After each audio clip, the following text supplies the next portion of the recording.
Hey peeps, welcome back to the Majesty of Reason. I'm Joe Schmid, and today we're looking at the Leibnizian Cosmological Argument for the existence of God. Now, the video is going to be based on Alex Pruss's entry in the Blackwell Companion to Natural Theology. Many thanks to Brannon, a level 6 patron, who chose the topic. Want me to make a video on a topic of your choosing? Well, consider becoming a level 6 patron. A link to my Patreon is in the description. And also in the description are links to Pruss's article and much more. Oh, and by the way, by becoming a patron, you can actually get access to tons of special goodies and benefits, like voting power on videos, access to channel resources, including my detailed notes for this video and all others, early access to content, access to some of my forthcoming papers, and so on. So, if you like the show, help it grow by becoming a patron. And thank you. So, without further ado, let's dig in.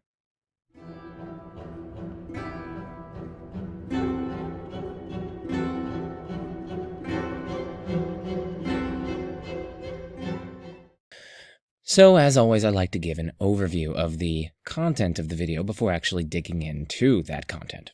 So, first, of course, we're doing the introduction, but then we're going to look at the principle of sufficient reason and a variety of different arguments in favor of it, like self-evidence, an epistemological argument, induction in science, inference to the best explanation, chaos, modality, and philosophical argumentation. We're also going to be looking at different objections to the PSR, from modal imagination to contrastive explanation. Fourth, we're going to be looking at global causal principles, and an objection to them and the PSR itself from causing the causing. And then in the fifth section, we're going to be trying to reason on the basis of the PSR to a first cause of some sort or other. So we're going to look at the PSR, different objections to it, like the BCCF and what I'll be calling hiccup, just because it looks like that. And then finally, we're going to turn to the gap problem, including the inference to agency, goodness, divine simplicity, and Gelman's argument for uniqueness and omnipotence. So very exciting stuff in here. So let's get into the introduction.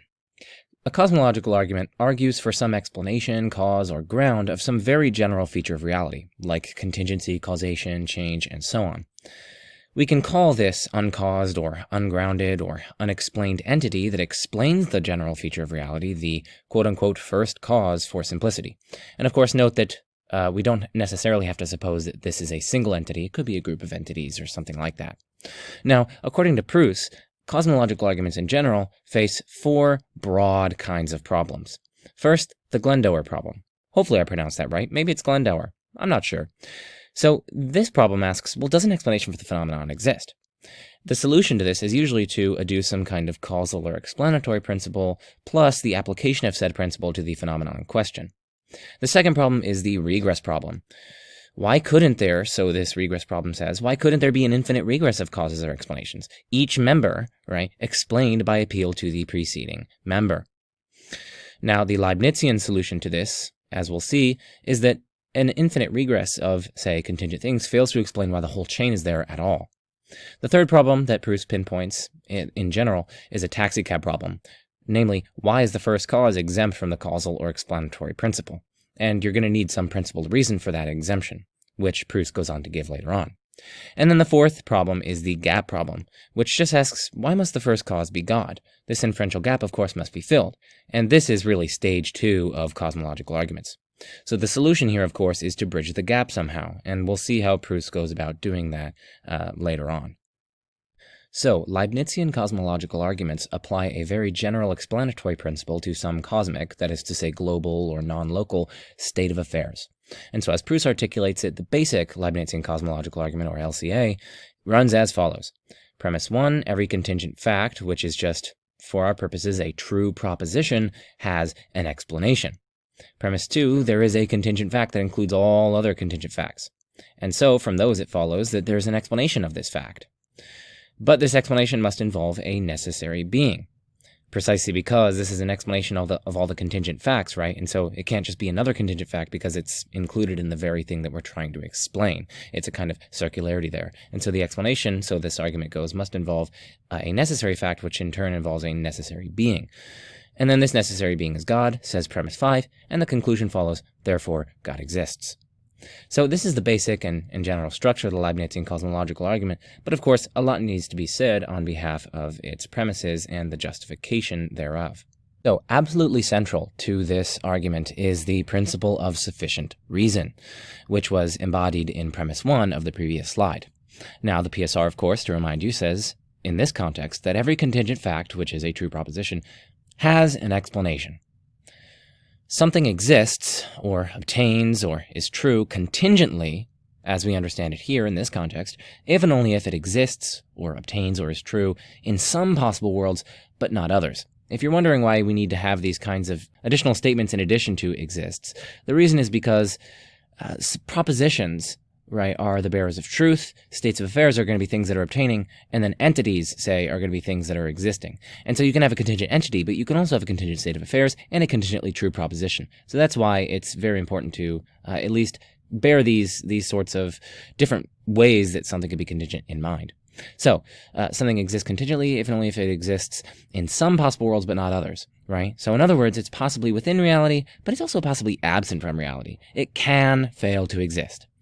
Now, by contrast, something exists or obtains or is true necessarily if and only if it exists in all possible worlds. It must be in reality, right? It cannot fail to exist. It kind of has a robust grip on existence, as it were. In a possible world, you can just think of that essentially as a total or complete or global way that reality could be. So the actual world is, of course, a possible world, but presumably there are different possible worlds. Like, had I sneezed 5 seconds ago, right, the world would have been different, at least in respect of my sneezing. And so that would comprise a kind of different possible world with a slightly different events going on in there. Namely, it would include my sneezing and various other causal effects of that. So also important here is explanation, right? So what is an explanation? Well, Pruss doesn't discuss this in much depth, and instead, well, in this paper that I'm talking about, right? Obviously, he discusses it in much depth in his other works, and especially in his book, The Principle of Sufficient Reason and Reassessment. But in this paper, he doesn't discuss it in much depth, and instead relies on an intuitive understanding of it. Whatever else explanation is, it's plausible that it consists, at least in part, in the removal of mystery, right? There's a kind of mystery or mystification at certain facts, and an explanation helps to remove that mystery, right? Why did Lincoln die? Well, because someone shot him, right? It was a morbid example, but it was the first thing that came to mind. So in addition to the removal of mystery, explanation also seems to involve some kind of extra-mental relation or connection between or among the relata, that is to say, the things that stand in the explanatory relation. For example, X causes, or grounds, or is a prior condition of, or realizes, or constitutes Y. These are all different kinds of explanatory relations, plausibly. Pruss leaves open whether or not explanation is irreflexive, that is, whether or not something can explain itself.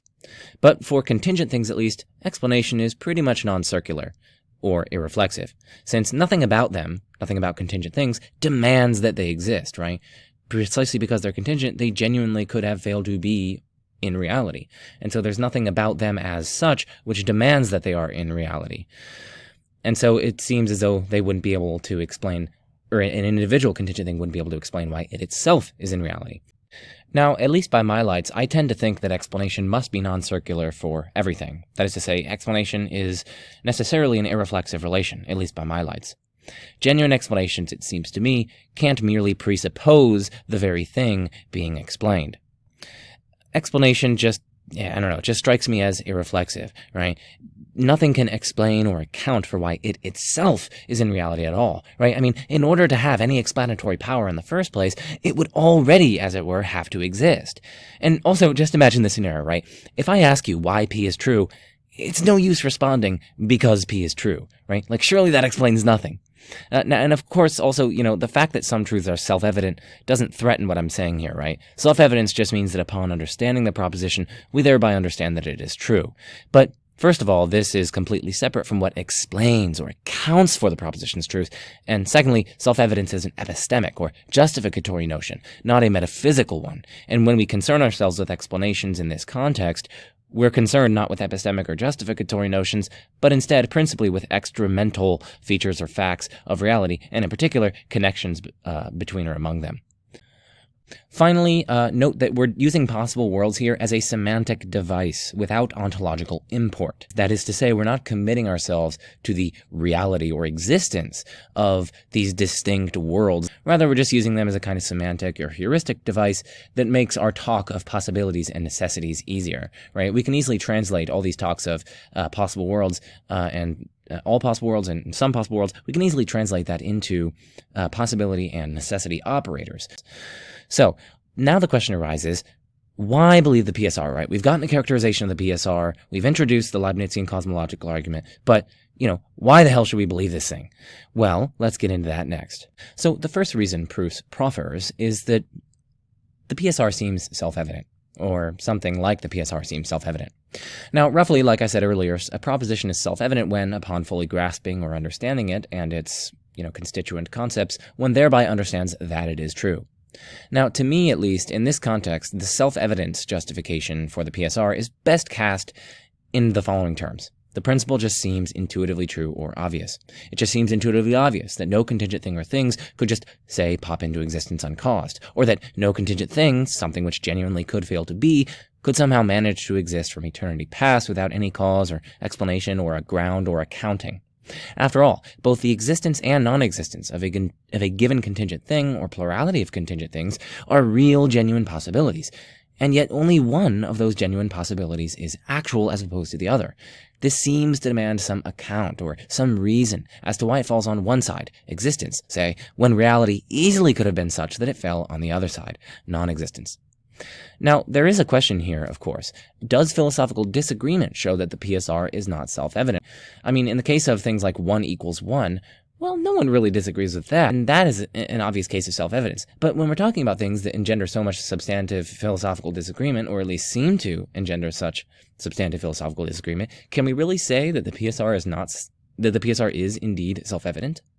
Well, Pruss argues that philosophical disagreement doesn't necessarily threaten the self-evidence of the PSR. Intuitionist mathematicians and philosophers of mathematics, for instance, deny the law of excluded middle, which says that for all p, we have either p or not p. That is to say, either p is true or not p is true. Now, many brilliant and able philosophers deny also the law of non-contradiction, which says that for all and any p we have, it is not the case that p is both true and false, or true and not true. There is actually indeed substantive philosophical disagreement on these very points. And yet, surely, we're still within our epistemic rights in taking the law of non-contradiction, say, or the law of excluded middle, to be self-evident. We can bring to bear other considerations here as well.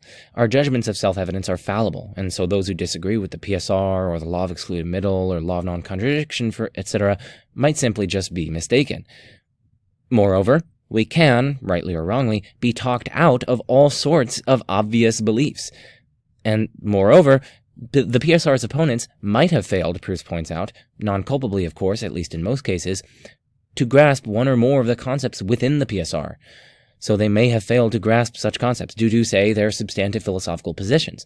Pruss gives the example of Hume, right? So what Hume meant by causation and explanation is surely different than what Pruss and me and you probably mean. And hence it's far from clear that Hume understands or interprets the PSR in the same way that we do.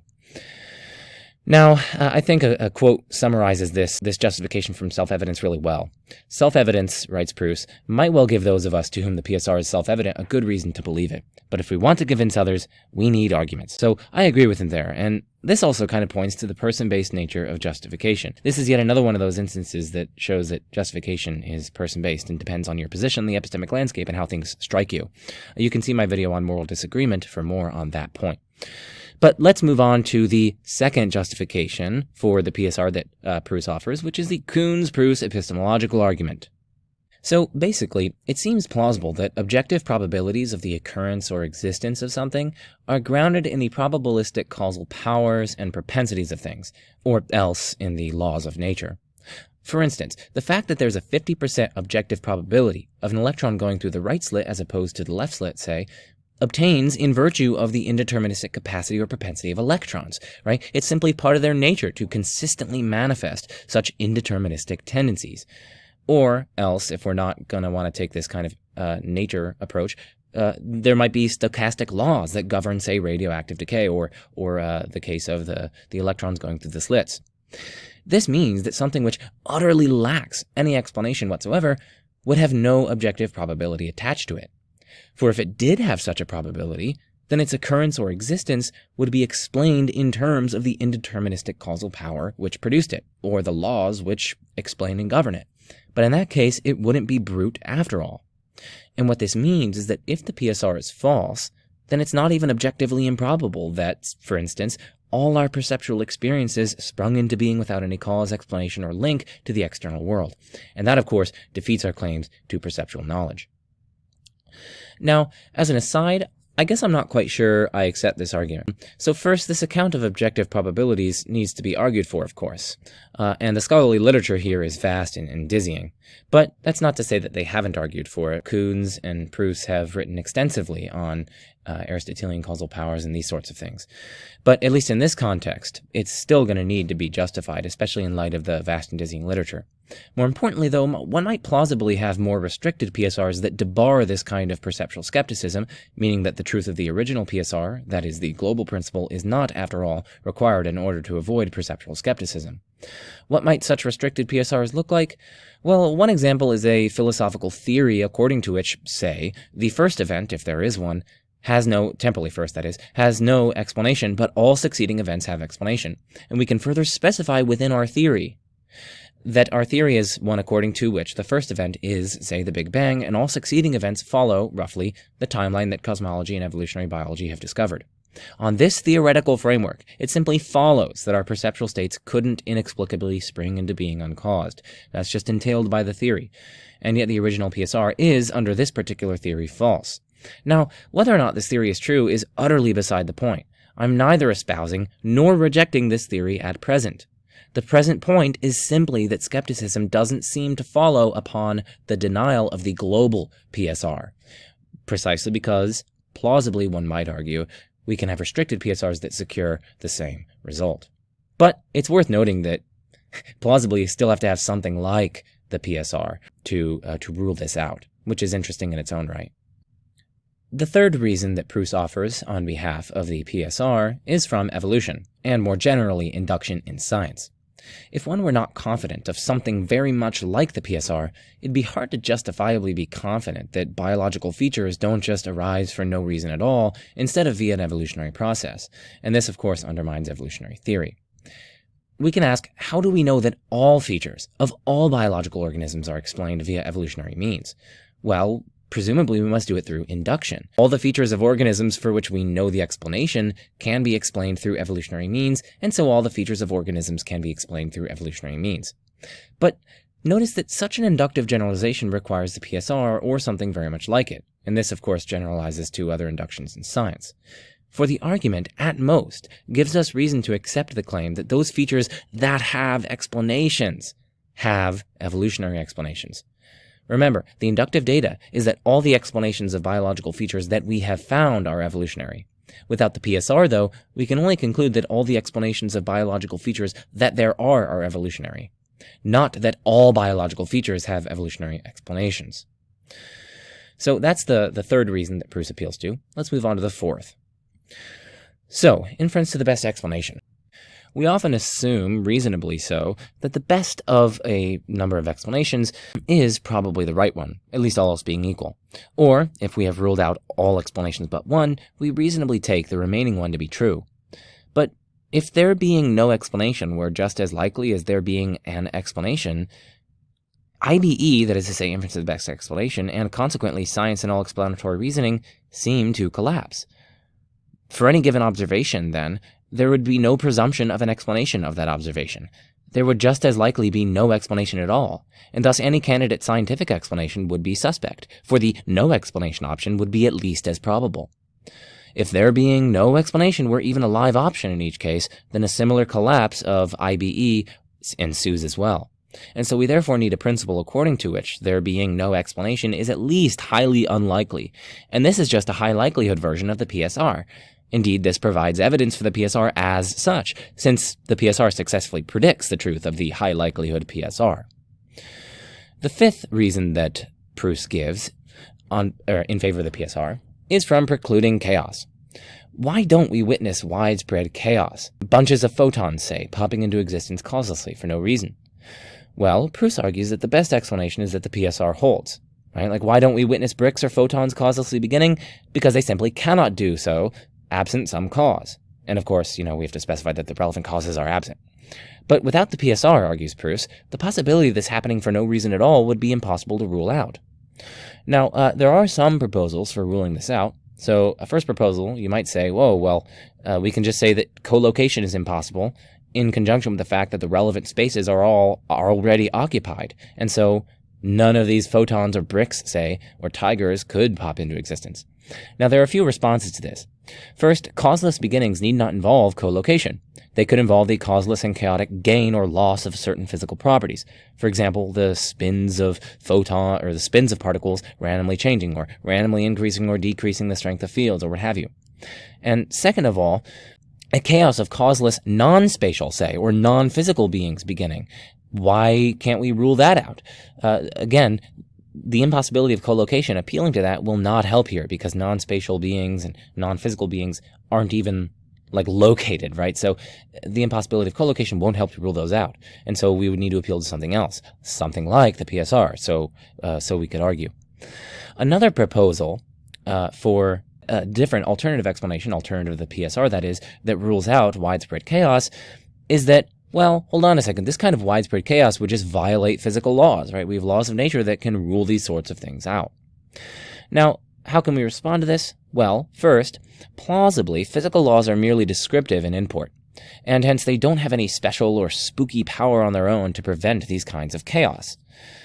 Secondly, if the PSR is false, why couldn't there be brute, unexplained exceptions to the laws? Or why couldn't the laws have some brute, unexplained provisos to the effect that all F's are G's except when in location L, meaning that the appeal to physical laws wouldn't be able to rule out chaos in location L? Thirdly, this appeal to physical laws merely relocates the problem. For why don't a whole host of laws themselves chaotically come into being without explanation? You could, of course, postulate higher order laws, but now you've moved the dust under the rug, and the same thing is going to apply there. Fourth, plausibly, laws obtain in virtue of the natures of the concrete things they're about. But in that case, the laws cannot be that in virtue of which concrete things can't chaotically and causelessly begin. For then we have a vicious circle. Laws are explained by the concrete things themselves, but yet the laws, according to this proposal, explain why concrete things don't inexplicably invade our world. For the laws are posterior to any such concrete things, and hence they cannot do the explanatory work of preventing the concrete things from chaotically coming to be, so this fourth response says. So that's the argument from precluding chaos. That's the fifth reason he gives for the PSR. And now let's move on to the sixth reason, which is the nature of modality. So modality is the study of possibility and necessity, and really we're talking about metaphysical possibility and necessity here. More on that later. But what grounds modal statements? In virtue of what are they true, right? What makes them true? So I just realized that I should probably say a little bit more about metaphysical necessity and possibility. So I discussed this in my book. But metaphysical possibility is a subset of logical possibility, so something's logically possible when it doesn't violate the fundamental laws of logic. But metaphysical possibilities also have to respect the natures of things, as well as like the nature of time, the nature of causation, and so on. It's a subset of logical possibility, and it really refers to what world could have obtained, could genuinely have obtained. That's just a rough gloss on metaphysical modality. So there are 5 main theories, Pruss points out, concerning the nature of modality and what grounds the truth of modal statements, like possibly I can stop recording right now, or possibly you enjoy this video, which is hopefully actually true. Hopefully necessarily actually true. So there are 5 main kinds of theories here with respect to what makes such modal statements true about possibility and necessity. First, there are narrowly logical accounts. Pruss argues that those are unsatisfactory. Second, there are Lewisian, and third, there are Platonic, and Pruss argues that those are likewise unsatisfactory. Fourth, there's an Aristotelian-essentialist account. Now, Pruss argues that this has some serious problems and also seems to require theism. And so the non-theist would need to turn to theory 5, which is the Aristotelian causal theory, but Pruss argues this actually entails a PSR sufficiently strong to run the LCA, or the Leibnizian Cosmological Argument. So let's move on to some of the problems for such theories, and articulating such theories. So the narrowly logical account of modality says that a proposition is necessary if and only if a contradiction can be proved from its negation, and a proposition is possible if and only if no contradiction can be proved from it. Now, there are some problems for this. First, we know from Kurt Gödel that for any set of axioms, there will be truths of arithmetic that we cannot prove from such axioms, in which case they aren't necessarily true according to this account in question. But they would then be contingently true. But surely that's absurd, right? Truths of arithmetic are not merely contingently true. Truths of arithmetic, whatever else they are, if they're true, are necessarily true. Secondly, a posteriori necessities pose a problem for this account. So, for instance, an a posteriori necessity would be something like necessarily all horses are mammals, or necessarily water is composed of H2O. These cannot be proven by narrowly logical means, that is, solely in terms of a formal contradiction with logical laws derived from denying such truths, right? But nevertheless, they're necessary, right? Necessarily all horses are mammals. A third problem for this is that nothing can cause itself, but this necessity is based on the nature of causation, and it therefore isn't provable by narrowly logical means, right? The laws of logic are purely formal and abstract and don't reference the particular natures of things that may happen to exist. They're purely abstract. That's precisely why they can apply to anything with any nature whatsoever. But this necessity, the necessity that nothing can cause itself, is based on the nature of causation. And so if we're solely restricting ourselves to narrowly logical means, we're actually not going to be able to get this necessity, because you can't prove a strict logical contradiction in a purely abstract manner from that. You also have to base it on the nature of causation. And basing things on basing modality on the natures of things, that's just outside the domain or realm of applicability of this narrowly logical account. It's not able to account for that. A fourth problem with this account is that it leaves modality ungrounded. Plausibly, part of what makes a proposition an axiom within a system of proof or deduction seems to be that it is necessary, right? And part of what makes a proposition be a rule of inference is that it embodies a necessary implication. But the necessity here is precisely the same sort of necessity the narrowly logical account aimed to explicate in the first place. So the grounding burden simply shifts to the question of the choice of axioms and or rules of inference within our system. And we cannot non-circularly answer this question with the resources of the view in question, because they're trying to define necessity in terms of the system. But really, what Pruss is pointing out is that, well, hold on a second, we can't define necessity in terms of the system, because whether or not a system is a good one depends on the prior necessities of things. Part of what makes a proposition an axiom or within a system would be that it is necessary, and part of what makes a proposition be a rule of inference is that it embodies a necessary implication. So necessity seems in some sense prior to the systems in question, and so it can't be constituted by them. So that's the fourth problem for this narrowly logical account of modality. And for these reasons, Pruss rules it out. So now let's consider the Lewisian modal realism. Here's a picture of David Lewis, an immensely influential philosopher of the last century. And I mean, look at that smiling face. Wouldn't you love to have this dude as your grandpa or something? So, according to Lewisian modal realism, something's possible if and only if it holds or obtains or is true or exists in some possible world, and necessary if and only if it holds in all possible worlds. Of course, we need then an independent account of what a possible world consists in. And LMR, Lewisian modal realism, provides just that. According to it, a possible world is a maximal or complete spatiotemporally interconnected aggregate of things. All possible worlds really do exist, concretely, truly. Every way that things could have been is a way that things are in some world. Existence, then, is not the same thing as actuality under this account. Something exists provided it exists concretely in some world or other. Something is actual, provided it exists in the actual world. And so, under this account, actuality is indexical. Indexical, that's just a fancy word for a statement which is context-dependent, like here or now. Under Lewis's account, actuality is indexical. It is context-dependent, relative to circumstances. And in this case, the circumstances being in this world, like literally the one you and I are occupying, like right now and here. There are lots and lots of problems for this view. Pruss details them in much greater depth in his book Actuality, Possibility, and Worlds, which is a great book, by the way. The first problem is that the view is just very ontologically costly. I mean, this is not at all simple. We literally have infinities upon infinities upon infinities of concretely existing possible worlds. And, I mean, come on. I mean, that's so costly. Secondly, consequentialistic moral reasoning. Now, note that we're not saying consequentialist moral reasoning in the sense of we are consequentialist utilitarians and that's how we do the calculations. No, consequentialistic moral reasoning, that's pretty much found in all moral systems for the most part. Pretty much all accounts of morality at least take account of consequences, although they don't make consequences determinative of moral rightness or wrongness or what have you, unless they're, of course, consequentialist utilitarians. Where Pruss is just talking about consequentialistic moral reasoning, which actually breaks down completely under Lewisian modal realism. Why? Well, because no matter what I do, the overall consequences in reality are exactly the same, since reality always already contains all possible worlds, right? Like, in this world, had you done the really good thing, well, your counterpart in another world then just did the really bad thing that you can suppose that you had these two options. And if you did the really bad thing in this world, well, then your counterpart in the other world just did the really good thing. And this account is a view according to which these things already always exist. Whether or not you do the good or bad thing, it doesn't make any difference to existence. The bad thing is existing in another possible world if you do the good thing in this world, and if you do the bad thing in this world, well, then the good thing is existing in another possible world, right? And these things are genuinely, concretely existing. And so consequentialistic moral reasoning just breaks down entirely. No matter what you do, all consequences, all overall consequences in reality are utterly the same. The third problem with Lewisian modal realism is what's called the irrelevance objection. So this objection just says, like, listen, the existence of infinitely many maximally spatio-temporally interconnected aggregates has nothing to do with modality.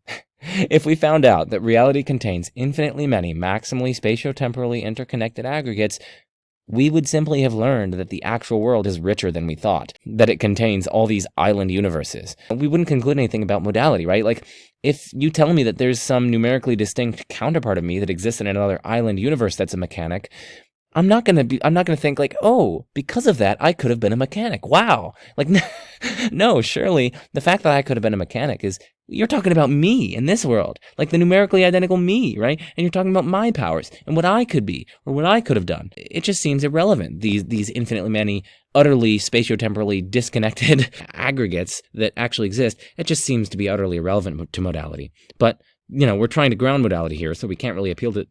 It's not good to appeal to something that's utterly irrelevant to modality.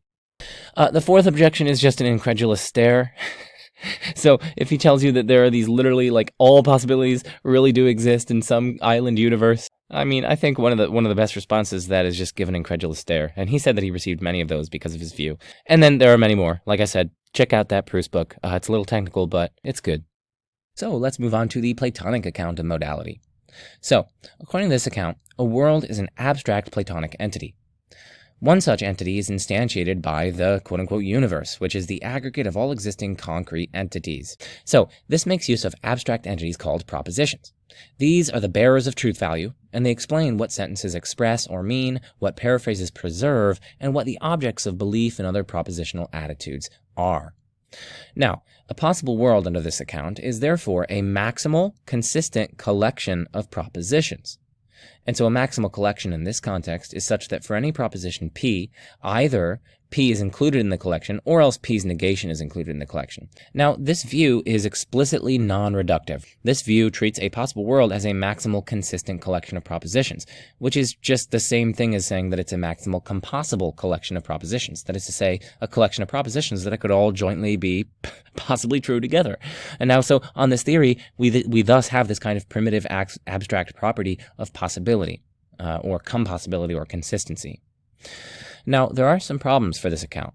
Firstly, it relies on Platonism, which is controversial. And secondly, while a complete reduction of modality is probably impossible, it could be desirable to give at least a partial reduction of these modal concepts, like possibility and necessity, on which the whole realm of alethic possibility, which is just this kind of metaphysical possibility, would be seen to have its root in some more comprehensible subclass. And that's actually precisely what we'll see is the case with an Aristotelian causal account. Plausibly, there are capabilities and dispositions of things sufficient to ground the truth of at least some possibility claims. That I could have been a biologist is very plausibly made true by my capacities and dispositions, and those of various persons and things in my environment. These capacities and dispositions are concrete, real-worldly things, albeit ones, of course, having modal force. Hence, in fact, we don't need a Platonic realm to make at least some possibility claims true. But, why not then apply this to all cases of modality? Plausibly, the common intuition behind all such cases is that it is something in objects themselves and their concrete environments that makes modal statements about them true. And if we already have the concrete, this-worldly Aristotelian causal properties of concreta, as in the case of me and my possibility of being a biologist, if we already have those in our ontology and these kinds of truth makers, why add anything extra, like these kind of primitive abstract property of possibility, Why add anything extra to ground modality? The third problem with this account is that we can wonder, why is there this seeming coincidence between what happens in this heavenly Platonic realm on the one hand, and on the other hand, earthly powers and capacities when it comes to modality? I mean, we've already seen that, at least plausibly in some cases, there are capabilities and dispositions sufficient to ground the truth of possibility claims. But in that case, why is there this coincidence between what these necessarily existent ungrounded propositions say in Plato's heaven?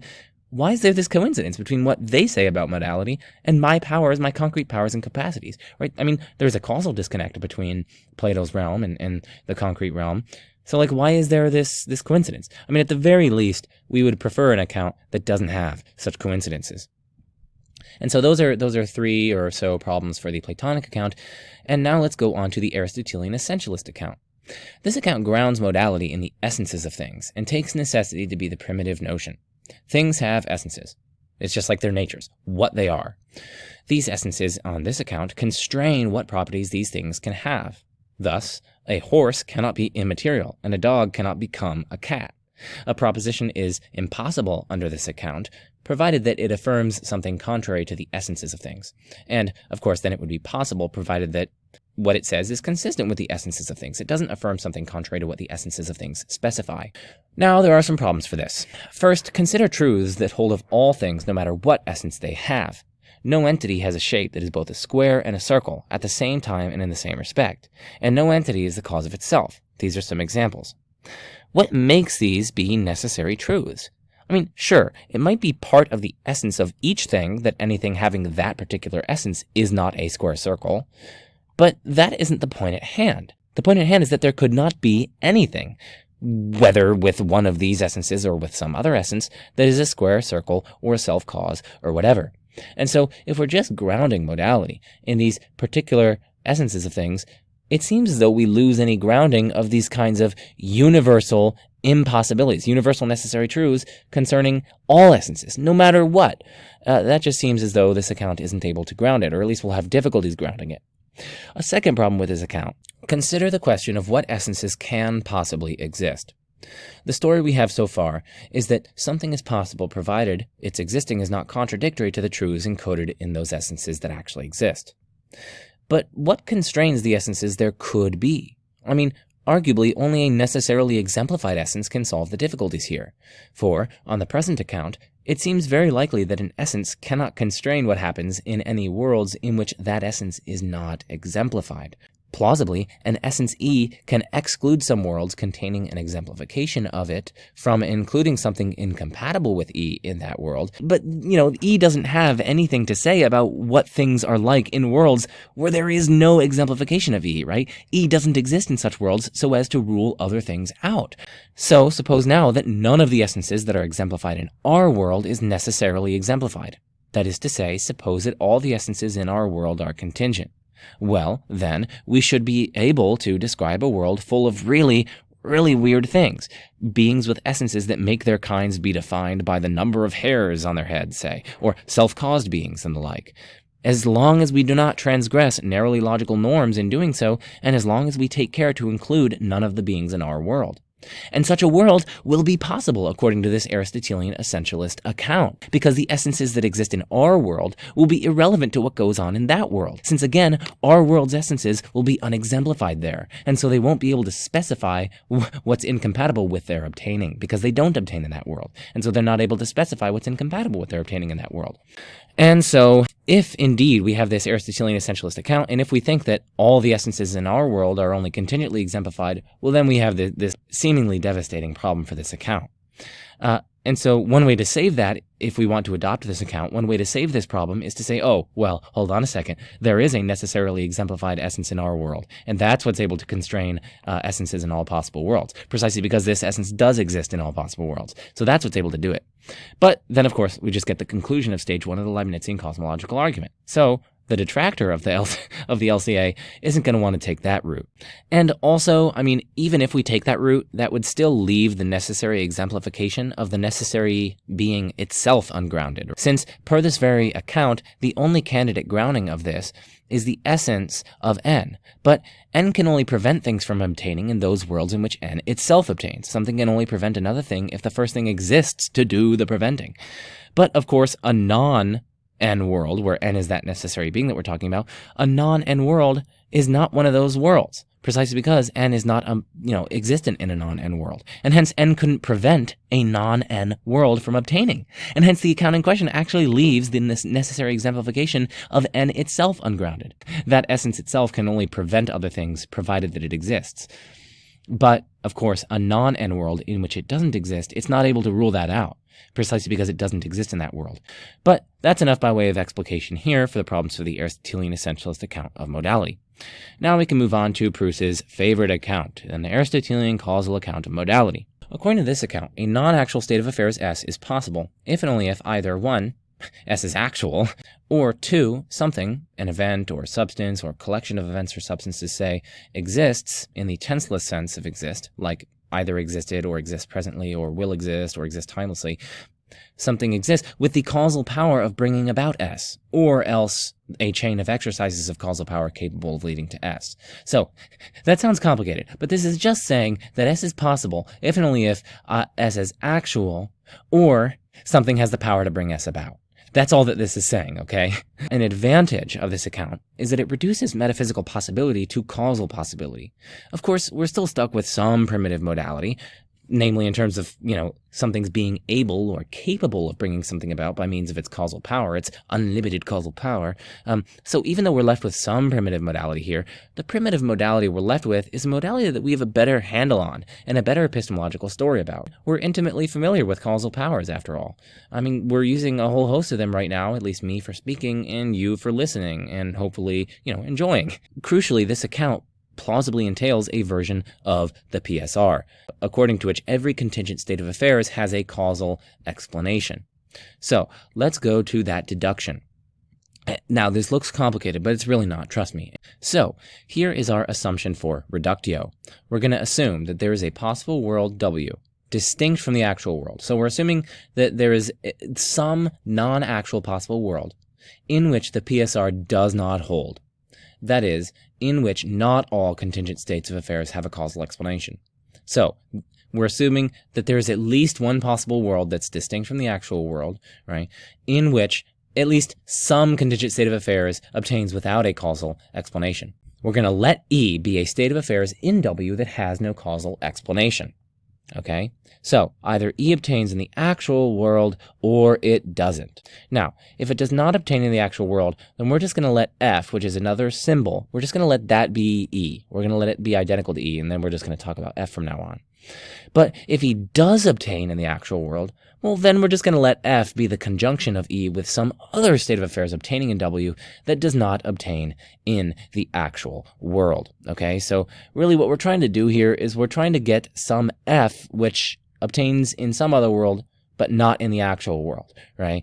But F is nevertheless going to have no causal explanation, because if a conjunct within a state of affairs doesn't have a causal explanation, well then the state of affairs itself doesn't have a causal explanation, because one of its parts is utterly uncaused. So again, if E does not obtain in the actual world, we're letting F be E, and if E does obtain in the actual world, well then we're just going to let F be the conjunction of E with some other state of affairs that does obtain in W, but that doesn't obtain in the actual world. Okay, well, you might just ask, oh, well, what if there's no other such state of affairs obtaining in W that doesn't obtain in the actual world? Well, that's not an option. There must be such a state of affairs obtaining in W that doesn't obtain in the actual world. Because, remember, W is not identical to the actual world, and hence different states of affairs obtain in W than in the actual world. Worlds are differentiated by the states of affairs that obtain in them. In either case, F is a state of affairs in W that has no causal explanation. Now, we're going to let F star be the state of affairs of F's obtaining with no causal explanation. Well, then, F star is a possible state of affairs, but is not actual, since F does not obtain in the actual world, but does obtain in W, which we've assumed is indeed a possible world. So, F star is a possible state of affairs, but it's not actual. It's a possible but non-actual state of affairs. But then, per the Aristotelian account of modality, there is something that can initiate a chain of causes leading to F star. But that's absurd. It's absurd that we could have there could be something that could initiate a chain of causes leading to F star, since the chain of causes will thereby lead to F's obtaining as well as to F's not having a causal explanation. What did we just say? Well, why is this absurd? Okay, so remember, the Aristotelian causal account of modality says that if something is possible but not actual, which is what we just deduced about F star, well then there's something which can initiate a causal chain leading up to it, and that's the only thing in virtue of which it's possible. So what that means is that there's something which can initiate a chain of causes leading to F star. But remember what F star was. F star was the state of affairs of F's obtaining with no causal explanation. So if F star obtains, well then obviously F obtains as well. So if we have a chain of causes leading to F star, and F star's obtaining entails this obtaining, well then we have a chain of causes leading to F's obtaining. But then we have a causal explanation of F's obtaining, as well as F's not having a causal explanation. Because remember, F star's obtaining is just the state of affairs of F's obtaining with no causal explanation. So we've literally just initiated a causal chain, which is leading to not only F's obtaining, but also F star's obtaining. And that means that F obtains with no causal explanation. We have a causal explanation for something obtaining with no causal explanation. That's absurd. And hence, by reductio, there is no possible world W, where W is distinct from the actual world, in which the PSR fails to hold. In other words, the PSR holds in all possible worlds distinct from the actual world. And so, what about the actual world? Well, to get the PSR true in the actual world, we just need this very highly plausible principle. P. If the PSR is true in all possible worlds distinct from the actual world, then the PSR is also true in the actual world. Why should we believe P? Well, if P is false, we get an absurdity. This absurdity is that while the PSR is actually false, had I blinked one more or one fewer time in my entire lifetime, the PSR would have been true. I mean, that's just insane. Had I eaten one less, Cheerio today, say. I don't eat Cheerios, but then the PSR would have been true. That's just absurd. And then the second thing is that even if P is false, even if this principle is false, simply run the Leibnizian Cosmological Argument in a non-actual world. And then in such a world, a necessary being exists and explains why there are the contingent state of affairs there are in such a world, because the PSR is true in that world. And you can apply the PSR to the conjunction of all contingent things in that world. And so we can let this being be N. We'll just call it N. It would be even more absurd to suppose that N does not in fact exist, but had I blinked one more or one fewer time today, N would have existed and explained contingent reality. That's clearly absurd. Whether or not a necessary being exists does not depend on whether or not I had blinked one more time or one fewer time today. And if we add S5 here, then we can actually get that N exists also in the actual world. So lots of reasons to think that this principle P is true, and we've already seen that if we adopt the Aristotelian causal account, then we get to the truth of this antecedent, and since P is also true, we can infer that the PSR is also true in the actual world. The argument here is that the Aristotelian causal account of modality leads to the PSR, while the main alternatives to this Aristotelian causal account of modality are unsatisfactory and or themselves require a necessary being, which is, of course, the conclusion of stage 1 of the Leibnizian Cosmological Argument. And so, yeah, here's the argument, right? It's just the Aristotelian causal account leads to the PSR, while the main alternatives are unsatisfactory. So here's a seventh or so reason Pruss gives for the PSR. And it's essentially that, as Michael Della Rocca has pointed out, whole swaths of philosophical argumentation presuppose, arguably, something like the PSR. Now, Michael Della Rocca develops this in a really good paper just called the PSR. It's in the description. You can click on it and read it. This kind of justification for the PSR essentially just says, look, take moral theory, for instance. Almost all moral theorists and ethicists, for instance, accept that if all the non-moral facts in two worlds are identical, then all the moral facts in such worlds would likewise be identical, right? Like if you have all the same people experiencing all the same pain states and pleasure states and flourishing and languishing states and so on, if all that is identical between the worlds, well then the moral facts likewise are going to be fixed in such worlds. But without the PSR, would we really have reason to accept that? I mean, we could just simply suppose there are these brute contingent facts concerning morality. In this world, torture is wrong. In that world, exactly like in every other respect, torture is a duty. Why? Oh, no reason, it's just a contingent brute fact. Plausibly then, and this extends, of course, to other things like philosophy of mind and other philosophical domains, argumentation in there. Plausibly then, a denial of the PSR, Pruss argues, would bring much philosophical argumentation to a standstill. So, with those 7 reasons in favor of the PSR covered, now we can move on to... Excuse me, could you tell me what time it is? Oh, that's right. It's objection time.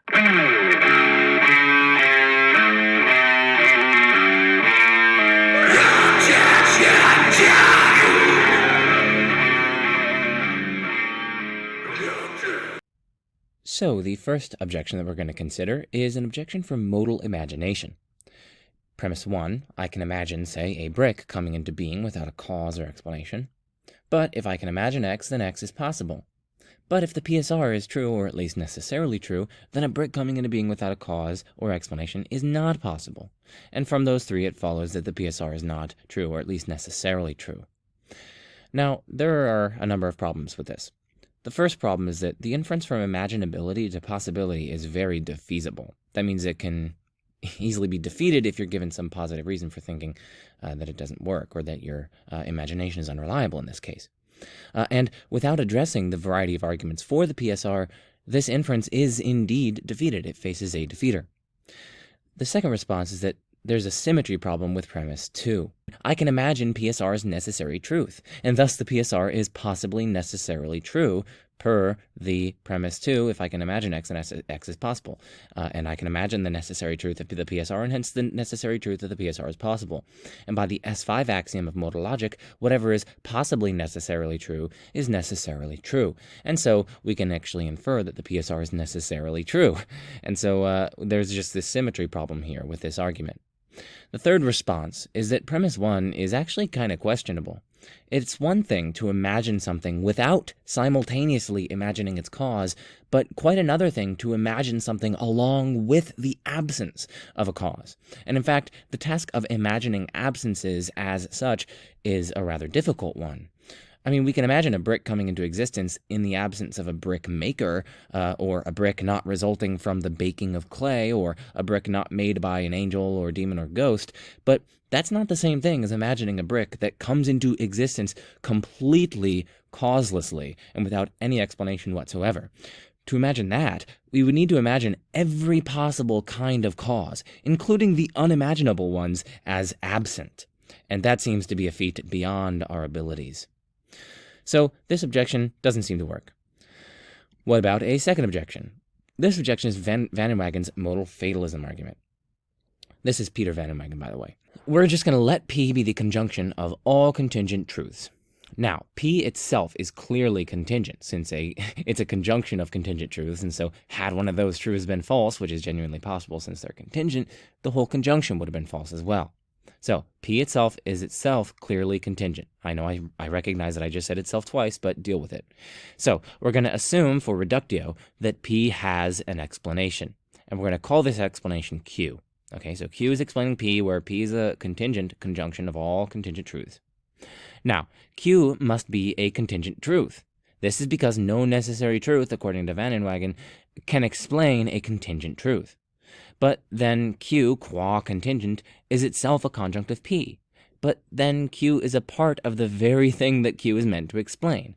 Q is a conjunct of the very conjunction Q is supposed to be explaining. Q then is a contingent truth that explains itself. And of course, this assumes that if there's an explanation for a conjunction, then the explanation explains each conjunct of the conjunction as well. But no contingent truth can explain itself. So we have a contradiction here. We have Q being a contingent truth, explaining itself, but no contingent truth can explain itself, and so we get a contradiction. And so P has no explanation, because we assumed for reductio that P has an explanation, and we derived a contradiction. So it follows that P has no explanation. But if the PSR is true, then P has an explanation. And so the PSR is false by modus tollens. Now, there are a number of problems with this. The first problem is well, hold on a second.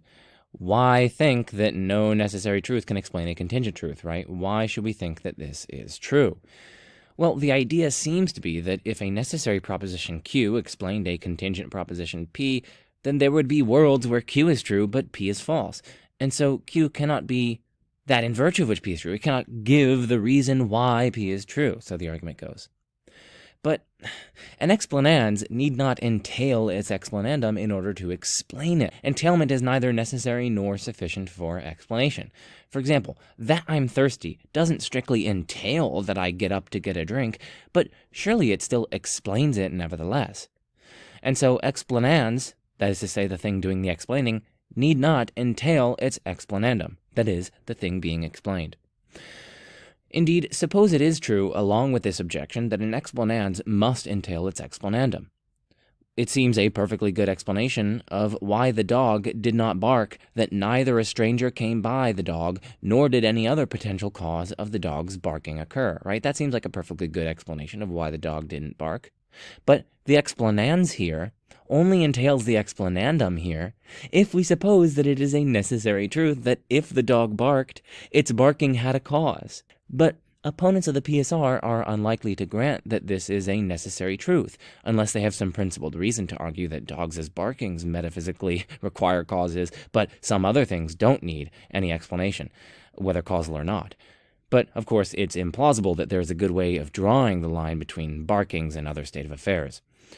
And so this actually kind of comes back to bite the proponent of the modal fatalism argument in the butt, and that's I didn't intend that pun, but that kind of has to do with dogs and biting, because this very kind of argument, the explanations and entailing their explanandum, that itself is going to plausibly lead to a version of the PSR if we do indeed think that it's a perfectly good explanation of why the dog did not bark, that neither a stranger came by the dog nor did any other potential cause of the dog's barking occur. So that's yet another problem with this argument. Another problem, moreover, is that scientific causal explanations in general just don't give conditions that entail the explananda.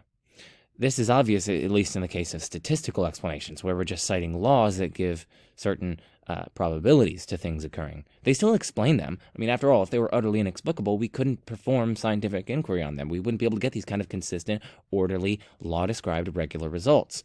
But yet we do. And so these laws, although being probabilistic, nevertheless give explanations. We can ask, moreover, why did the cream spread throughout the coffee cup? Well, because it is very likely that random molecular motion would disperse cream in this way. It's not certain. The laws of physics, those are perfectly compatible with random things occurring such that the cream doesn't spread throughout the coffee cup, but it's extremely likely, nevertheless, that this random molecular motion would disperse cream in that way. And this is a perfectly good explanation, obviously. So this objection doesn't seem to work. Let's move on to quantum mechanics. Doesn't quantum mechanics show that events at the quantum level occur randomly and without explanation? Well, not necessarily. The first thing to note here is that quantum mechanical events do have explanations. The experimental setup in which they happen has the property of giving rise to emissions with certain probabilities. Moreover, laws and prior conditions of the quantum system provide an explanation here. Sure, they don't entail the explanandum, but we've already seen that explanations don't require entailment. Indeed, like I was arguing earlier, the very fact that we can assign precise determinate probabilities and study these phenomena scientifically shows that there is a kind of intelligibility, order, and regularity here. In other words, it isn't utterly inexplicable. There are indeterministic explanations at play here.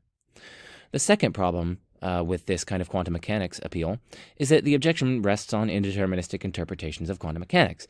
But of course, there are empirically equivalent interpretations of quantum mechanics that are perfectly deterministic.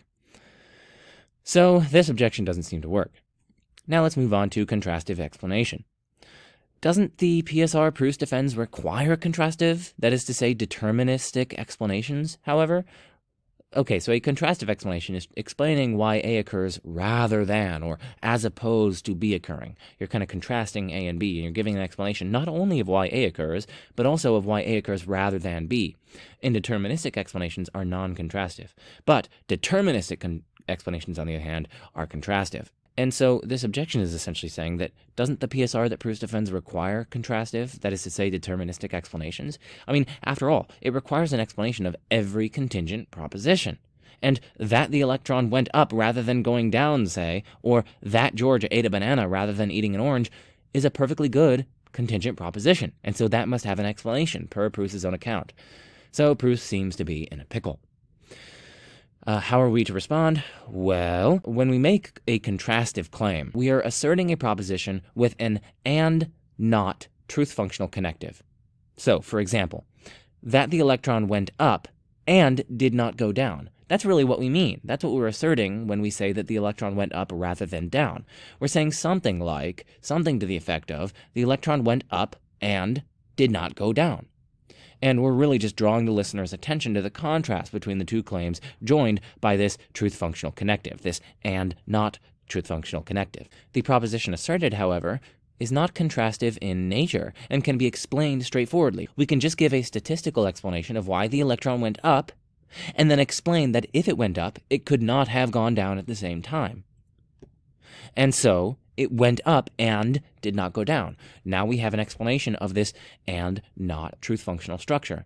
And since that's precisely the proposition being asserted with these contrastive claims, we actually have an explanation of these contrastive claims despite the fact that it's an indeterministic explanation here. That's Pruss's response to this objection. Now we can move on to global causal principles, or CPs. So a local causal principle, or CP, is a principle that every localized contingent item of a certain sort, say a substance or a single event, has a cause. A global CP, however, lacks such a restriction. Pruss argues in the beginning of this section that local CPs are restricted in an ad hoc manner.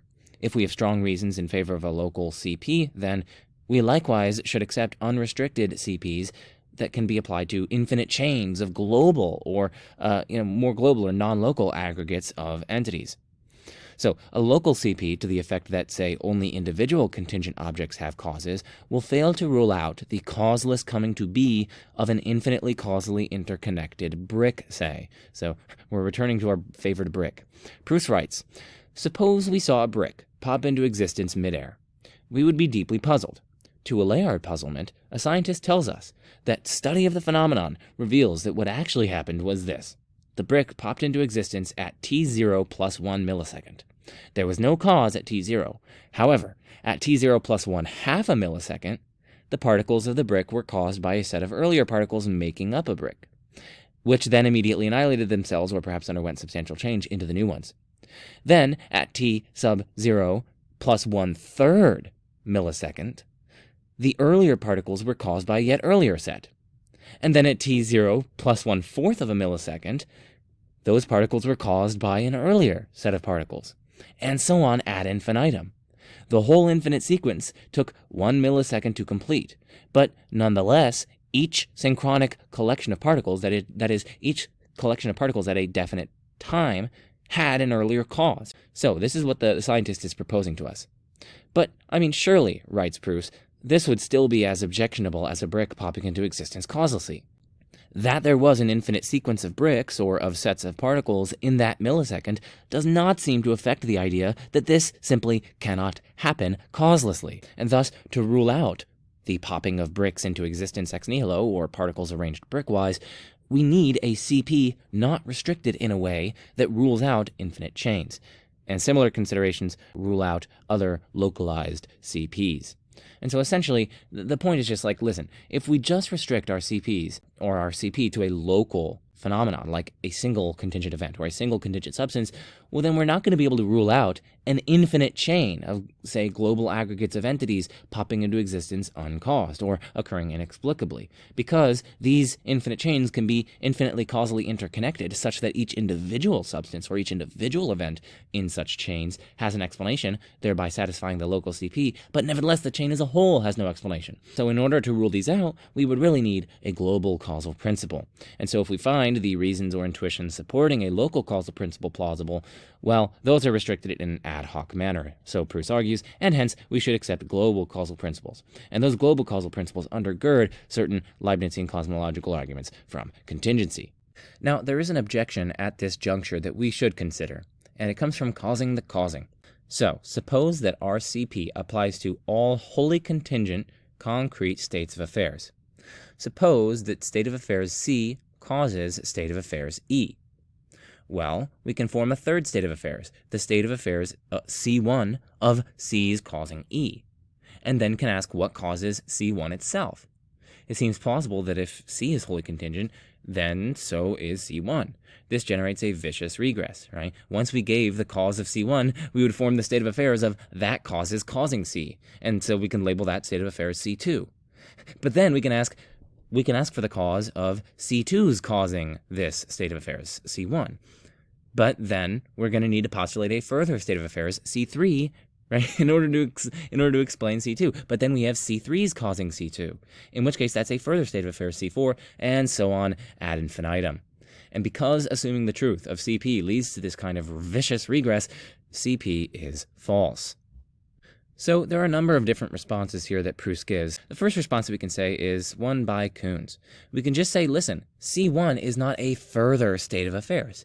Instead, C1 is merely the Mariological sum of C and E. That is to say, it's nothing over and above C and E just considered together. And so there actually is no numerically distinct kind of over and above state of affairs of C's causing E, that is to say C1. It's just not a further state of affairs. It just doesn't exist. And hence, no, we're not going to be able to demand some kind of causal explanation for C1 itself there in order to generate this vicious regress. A second response that we might give is that, well, C1 actually is only partly contingent, since in the case that interests us in the Leibnizian Cosmological Argument, C, the cause, is necessary, and in some way enters into C1, and its wholly contingent part, C1 star, might not actually be distinct from E. So, the cause's causing may not actually be distinct from E itself. The cause's causing might just be part of E, or E itself. The third response is that this regress is arguably not vicious. Not all regresses are vicious. If P is true, then it is true that P is true, and it is true that it is true that P is true, and so on, right? But that's not vicious, right? I mean, that's a perfectly benign or virtuous regress. And so, while there doesn't appear to be any philosophical consensus on which regresses are vicious, a plausible suggestion is that regresses are vicious if they involve a dependence, whether explanatory or causal or grounding or what have you. But in the process from C to E, this is kind of bridging into the fourth point, these kind of 2 points are mixed together, the 3 and the 4. But in the process of going from C to E, of C's causing E transpires. But it's not the case that C's causing E is more ultimate, causally, than C. In fact, one might reasonably say that C causes C's causing E, and C causes C's causing E, and so on. These epi-events, right, these higher-order events, are not a part of the causal explanation of E, however. And so what that means is that we actually don't have a vicious regress here, right? A vicious regress occurs, plausibly, if there is a kind of infinite dependence regress. But E, crucially, does not have this dependence regress on these epi-events, right? They're not part of the causal explanation of E. They're explaining something separate from it. And so it's not actually a vicious regress, so Pruss argues is one of the responses that we can make at this juncture. Another response at this juncture, labeled 5 here, actually can derive from a story in agent causality.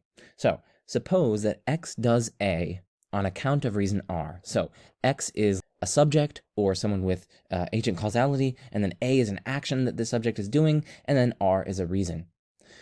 Then, the cause of A is X who appreciates R, or maybe X is appreciating R. We can now ask why it is that R was what moved X, or why it is that X who appreciates R does A. After all, X may well also appreciate other reasons in favor of some other action, say B. We might ask why R is the reason that in fact moves X, and one way of putting this question is to ask for the cause of X who appreciates R's causing A.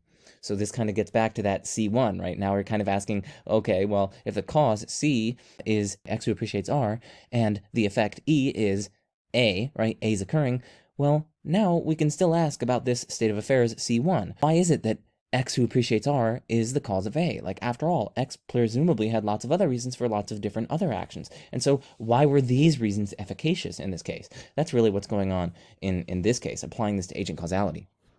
So, firstly, we might appeal here to higher order reasons that the agent has, but, I mean, clearly, it seems as though such explanations will have to come to an end somewhere. We do not, in fact, have an infinite chain of reasons for every action. And, in fact, it is plausible that sometimes X does A for R, and there's no further answer to the question why it was that X did A for R, why it was that X who appreciated R did A, beyond the fact that X simply appreciated R. So, again, in this case, perhaps the cause of C1, in this case, is just C. Perhaps the cause of x who appreciates R is causing A is just x is appreciating R. And then sixth and finally, we could, Pruss argues, simply identify C's causing E with C's causal activity. So these are some different responses to this objection from the causing, essentially. So now we can move to the next section, which is towards a first cause. So, the PSR. Recall the big conjunctive contingent fact, or the BCCF. It's the conjunction of all contingently true propositions. Now, we're going to let P be the BCCF. By the PSR, P has an explanation. Okay? Okay. Now, either Q is necessary or Q is contingent. If Q is contingent, then it is contained in P. And since Q explains P, it follows that Q is self-explanatory. But, so the argument goes, no contingent Q explains itself, and thus Q must be necessary. Now, plausibly, contingent existential propositions, that is to say propositions reporting the existence of things, ultimately can only be explained causally. Since P includes many contingent existential propositions, like that humans exist, say, Q must state the existence of one or more causes of the BCCF. And hence P is explained by some cause or causes, and we've already concluded that the explanation of P is necessary. So, we have either a necessarily existent event or a necessarily existent substance which is doing the causing here. Plausibly, though, there can be no events without substances. Events are what happen to substances. A necessarily existing event happens to a necessarily existing substance. So, there is at least one necessarily existent substance or concrete object which is doing the causing here. In short, and in summary, one or more necessary beings exist. And being here, of course, just means like an entity or an object or a thing or a substance, right? We're not talking about some like spooky intellective agent or something like that. Oh, wait, did you hear that? Did you hear that? It's objection time! So, the first objection at this juncture asks, essentially, can we even form the BCCF? Forming the BCCF, so this objection says, may present set theoretic concerns. Not every conjunction of propositions makes sense. For example, consider the proposition Q, which is the conjunction of all and only non-self-conjunctive propositions. Now, a proposition P is self-conjunctive. What that means is that P is a conjunct of itself. That is, one of P's conjuncts is P itself. So what is a conjunction? Well, that's just something like A and B. And so a proposition is self-conjunctive provided that that proposition P is a conjunct of itself. And thus a proposition P is non-self-conjunctive, just in case P is not a conjunct of itself. Now, Q is either a conjunct of itself or not. If Q is a conjunct of itself, well then, since Q contains only non-self-conjunctive propositions, it follows that Q is not a conjunct of itself. And that's a contradiction, right? We just found that if Q is a conjunct of itself, then it's not a conjunct of itself. So that's a contradiction. But if Q is not a conjunct of itself, then, since Q contains all non-self-conjunctive propositions, it follows that Q is indeed a conjunct of itself.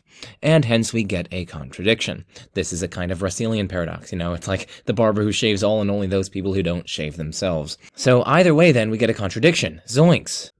Ruh-roh, Scoob! So, the lesson here is that Q won't work. It leads to a contradiction. And so, some conjunctions are legitimate while others are not. This then presents a challenge to the BCCF-based argument. If some conjunctions are not legitimate, how do we know that the BCCF is legitimate? Well, one way to try to meet this challenge is to try to shift the burden of proof, right? Conjunctions are presumed innocent until proven guilty. And I mean, that seems plausible, right? Like, why blame any given conjunction if you have no special reason to? In the case of Q, we had a special reason, a Russellian-style paradox. But nothing in this objection suggests any such reason as applied to the BCCF. Another way to respond to this objection is by pointing out that although some PSR-based cosmological arguments might use the BCCF, others don't use it. So for instance, we can ask why there are any contingent beings, and it's plausible that there are contingent beings is itself a contingent proposition. For if it were a necessary proposition that there are contingent beings, well then we would have like weird necessary truths such as necessarily if there are no contingent non-unicorns, then there are contingent unicorns. which is a kind of weird connection between the non-existence of non-unicorns and the actual existence of unicorns. Moreover, the explanation of why there are contingent beings cannot involve the causal efficacy of contingent beings, but plausibly an existential proposition can only be explained by citing the causal efficacy of something, and hence a necessary being.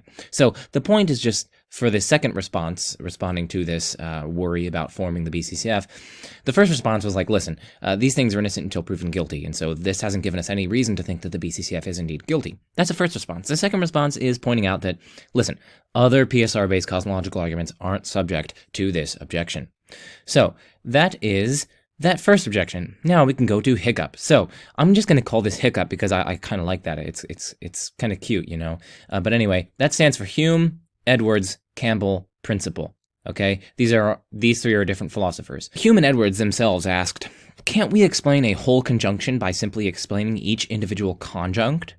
So, couldn't we explain the BCCF without appeal to a necessary being, provided that each contingent conjunct is explained by another, which is, in turn, explained by another, and so on ad infinitum? Well, the thing is, that isn't always necessarily the case, that we can explain a conjunct, or a conjunction by appeal to mere explanations of the individual conjuncts.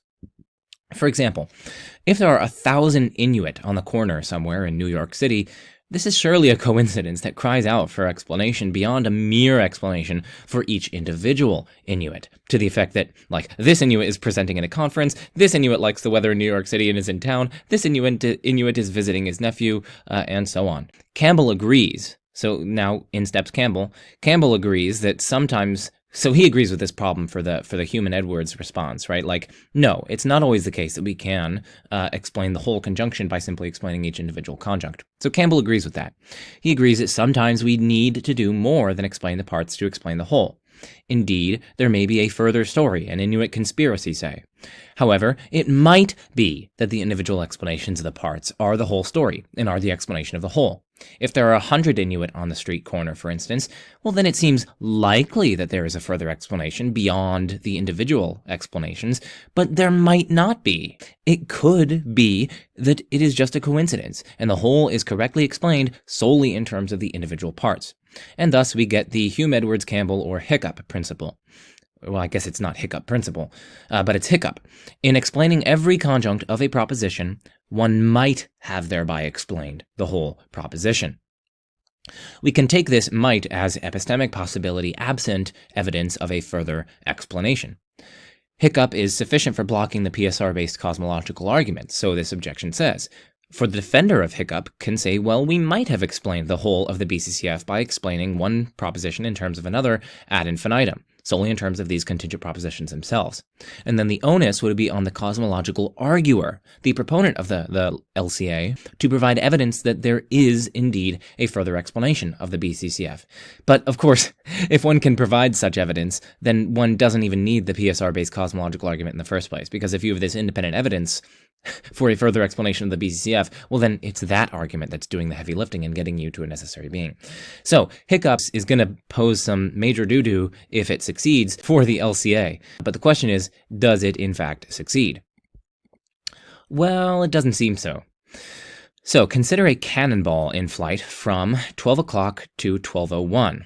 That is, for all and... Okay, so these... It's this actually notation. This is mathematical notation. So these sort of open brackets are distinct from the closed brackets that you might see. And so this is an open interval instead of a closed or closed open. And so what that means is that for all and only x, the ball, or for all and only times t, the ball is in flight between 12 and 12:01, not including 12 and not including 12:01. So the interval's boundaries here are non-inclusive.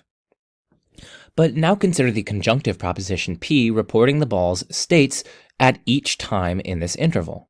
Importantly, each individual conjunct in P can be explained with reference to one or more other conjuncts. That is, each state of the ball within this interval can be explained by a prior state of the ball within this interval, plus, say, the laws of nature and relevant environmental factors. But it would surely be ridiculous to claim that P is thereby explained solely by reference to the interdependent conjuncts of P itself. In other words, it seems obvious that P has not been explained unless we say what caused the whole flight of the cannonball, by, say, citing a cannon being fired. By the hiccup, though, we might have explained the flight of a cannonball without citing any cause to it.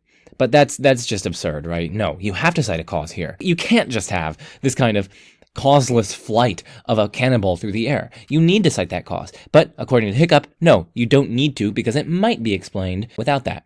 So Hiccup faces a counterexample here. So the moral of the story is that, plausibly, Hiccup fails in cases where the individual explanations combine in a viciously regressive manner, as well as in a circular manner.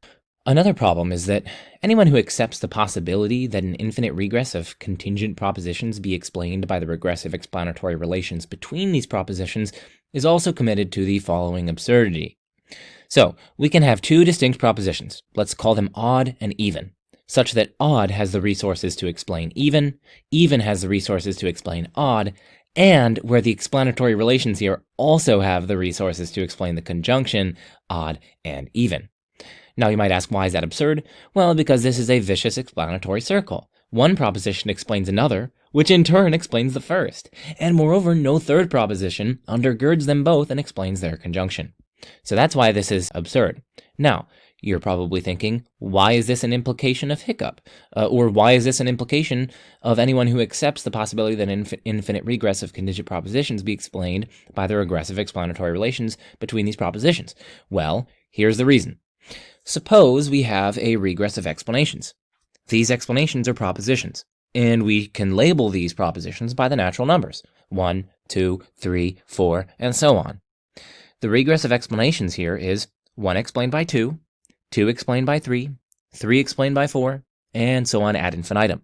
Now, let odd be the conjunction of all the odd-numbered propositions, and let even be the conjunction of all the even-numbered propositions.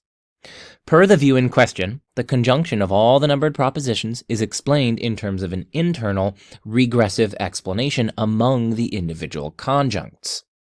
By the same token, since odd is such that each of its own conjuncts individually has an explanation, odd itself is explained here. And each conjunct in odd is explained by a conjunct in even. For example, 3 explained by 4, 5 explained by 6, and so on. Thus, odd is explained by the explanatory resources in even. And similarly, even is explained by the explanatory resources in odd, since, again, each conjunct of even itself is explained by a conjunct of odd. For instance, 4 explained by 5, 6 by 7, and so on. And now that we have individually explanations for each of even and odd, we likewise have an explanation for their conjunction, that is, even and odd, per the view in question. So we have the absurdity.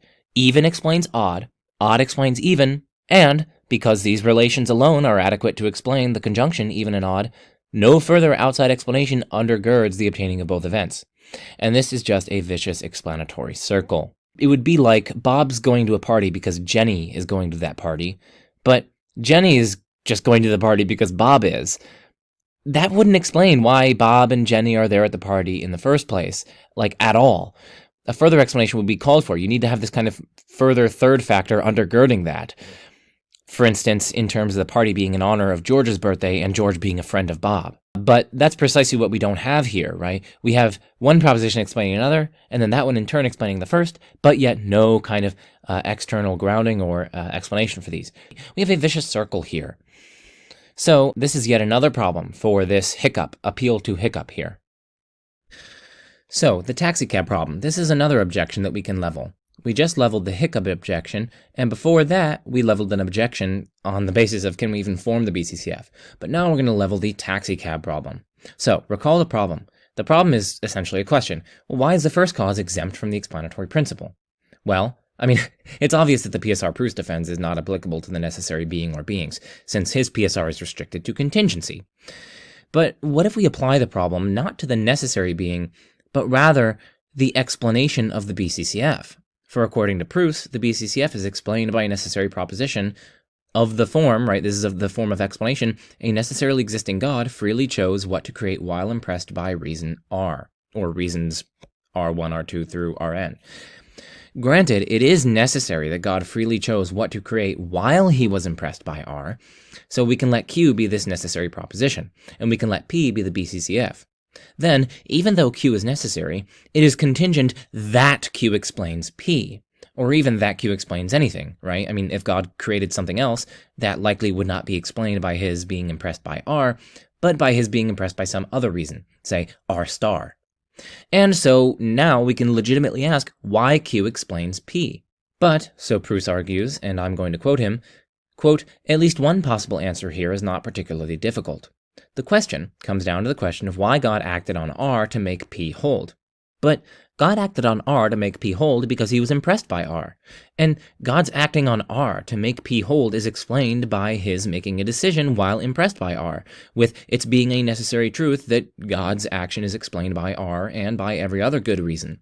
So, ultimately, Q not only explains P, but also explains why Q explains P. Had God acted on some other reason, S, that he is also impressed by to make not P hold, then we could say that this was because he was impressed by S." End quote. So that's Pruss on the taxicab problem. Now we can move on to, so this is not a further objection. Notice that these past ones, that was like 5.2.3. Now we're just moving on to 5.3. This is not an objection. We're just continuing on with this section 5. So suppose that each wholly contingent state of affairs has a cause. This is the causal principle, or CP. Now we can form the maximal wholly contingent state of affairs M as the mereological sum of all wholly contingent states of affairs. Then M has a cause, C, by the CP. Moreover, plausibly, C is wholly disjoint from M. That is to say, it doesn't overlap from M. It doesn't overlap M in any way. C is not among anything within M, lest C be part of the very thing C is causing. But if C and M are wholly disjoint, then C can't be contingent. And if it were contingent, then it would have some part that is wholly contingent, and that part would be part of M, and hence it would no longer be wholly disjoint. But they are wholly disjoint, and hence C cannot be contingent. C is necessary. Thus, the cause of M is a necessary state of affairs. And as in the PSR case, plausibly only an existential state of affairs can cause an existential state of affairs, and hence C plausibly involves the existence of at least one necessary concrete being. So this is just yet another, this is like a different way to arrive at a first cause, right? Because remember, in this section here, this fifth section, we're just getting towards the first cause. We went by the PSR route here, and then we looked at some objections to that, but now we're just looking at a different route, the CP, which is the causal principle, which is different from the PSR. So, the gap problem. So, cosmological arguments are generally broken down in two stages. Stage 1 aims to infer some kind of initial or first or primary or foundational cause, or else ground or explanation, of the universe. Or, of course, temporal reality or contingent reality, or the BCCF, or one or more causal chains, or physical reality, and so on. Why do I have all these different, qualifications in here? Well, because different thinkers run cosmological arguments in different terms. Some of them apply to temporal reality, some of them apply to contingent reality, some of them apply to the BCCF, other ones apply to causal chains, and so on. But nevertheless, this does give you a really good glimpse into what pretty much all cosmological arguments have in common with respect to stage 1. Stage 2, by contrast, aims to infer important divine or divine-like attributes of the entity arrived at in stage 1. It can proceed via one or more of conceptual analysis, reasoning based on the causal or explanatory role the entity plays in stage 1, or other features of the entity's effect, so for instance beauty and order and structure and intelligibility or purported fine-tuning or what have you. Or it could also proceed by introducing other metaphysical principles. For example, principles about limits and how anything necessary must be, at least with respect to its basic, most fundamental properties, unlimited, so the argument might go, and so on. So these are just different ways that you might derive important divine or divine-like attributes of the entity arrived at in stage 1. And so that constitutes stage 2.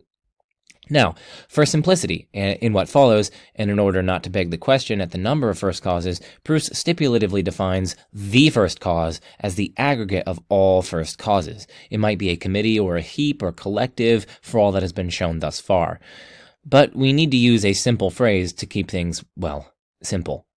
So let's try to get these stage 2 inferences down. Now, Pruss considers inferences to agency, goodness, divine simplicity, and uniqueness and omnipotence. So we're going to consider agency first. And he gives 3 different routes, or different paths, to agency. The first route goes as follows. Premise 1, all explanations of contingent state of affairs are either scientific, agential, or conceptual. But premise 2, I just noticed that 2 is really fancy compared to the other ones. Premise 2, the first cause's activity does not provide a scientific explanation, since science explains things in terms of contingent causes. Premise 3, the first cause's activity is not a mere conceptual explanation, and so from those you can infer that the first cause's activity provides an agential explanation of contingent reality. And then we just have the bridge premise that, well, if that's true, then the first cause is a necessarily existing personal agent. So what are some problems for this kind of argument? Well, I think there are two broad problems. So firstly, I think premise 1 is false, since there are distinctly metaphysical explanations. For example, we can ask, why are the component material parts of something arranged, organized, and functionally integrated in the way they are? Well, because of the thing's substantial form. This is a metaphysical explanation. Whether the explanation is good is beside the point, and whether hylomorphism is true or false is also beside the point. The point is that, in principle, another kind of explanation is a metaphysical explanation that neither cites scientific entities like laws and initial conditions, nor personal agents, nor mere conceptual truths or conceptual relations. And the non-theist may very well appeal to some metaphysical explanation of contingency. Say they have some non-theistic metaphysically necessary foundation of reality of such and such intrinsic character, or some ultimate fundamental constituent of things which is necessary, or what have you. So it seems to me in this first criticism that premise 1 just seems false, at least by my lights. The second criticism that I'm going to raise towards Pruss's inference to agency is essentially just asking, well, hold on a second, why I think premise 2 is true? Premise 2 seems inadequately justified.